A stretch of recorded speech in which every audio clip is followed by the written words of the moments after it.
Salut tout le monde, j'espère que vous allez bien. Quel est le boxeur que tu préfères? C'est la question qu'on m'a posée. Mais ils m'ont mis une condition. Enlève Mohamed Ali, parce qu'on sait que c'est ton boxeur préféré. Ok. Alors le boxeur préféré, j'en ai un qui me vient directement à l'esprit.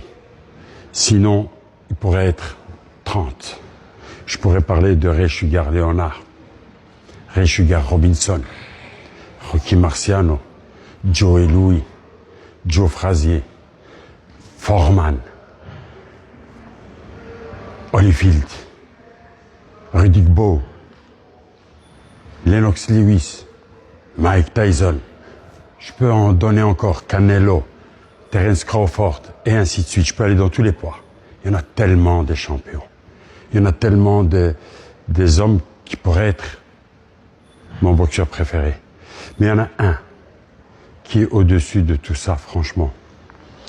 Parce que c'est le côté humain, le côté mental, ce côté incroyable. Parce qu'il faut se mettre à sa place à cette époque. L'époque ségrégationniste aux États-Unis. Les racistes, anti-noirs, anti-afro-américains.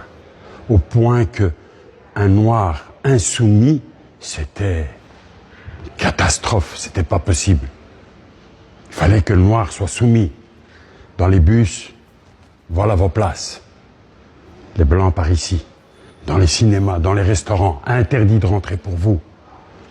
Interdit de vous marier avec des blanches. Interdit de représenter les États-Unis d'Amérique. À cette époque, à la fin du 19e siècle, début du 20e. Ouais. Ce monsieur, c'était Jack Johnson. Non seulement il s'est marié avec des blanches, il a toujours gardé le sourire. Il est devenu champion du monde des lourds, représentant des États-Unis d'Amérique. Contre leur gré, il a été battre Tommy Burns, le Canadien champion du monde, en Australie, en 1908. T'imagines à quelle date on est là? En pleine ségrégation raciale. Et cet homme, il a bravé tout ça. Il a été contre eux. Il rentrait dans les festivités.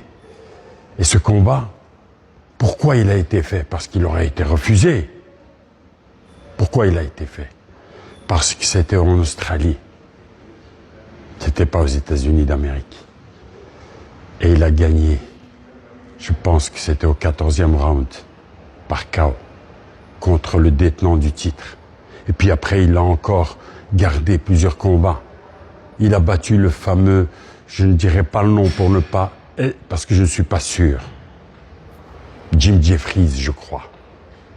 Jim Corbett, je ne sais plus. C'était le champion blanc qu'on a été recherché alors qu'il venait de s'arrêter de boxer. On lui a donné tous les moyens pour qu'il soit dans sa forme supérieure et qu'il batte Jack Johnson.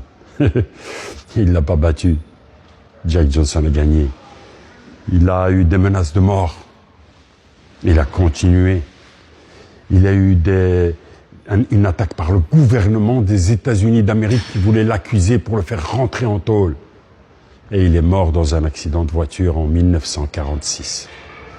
Voilà mon préféré pour le moment.